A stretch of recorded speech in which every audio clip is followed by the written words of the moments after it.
How to dislike liked reels on Instagram. In order to dislike liked reels on Instagram, open up the Instagram app. Then tap on the profile icon from the bottom right. Then tap on the three lines option from the top right hand side. Then from there, simply go to the Your Activity section. Now here under Interaction, simply select the option called Likes. Then from there, by default, everything might have been selected. So to check it, tap on all content types and only select Reels, and do not select the post option there, only select the Reels option.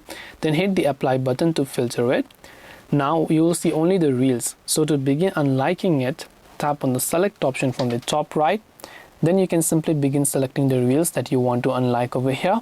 Then once you've done that, simply tap on the unlike button from the bottom in order to unlike or dislike these liked reels. So this way you will be able to dislike liked reels on Instagram. Hope this video was very helpful. If you have got any more questions, feel free to leave them down below. Thank you for watching till the very end of this tutorial, and as always, see you soon in the next video.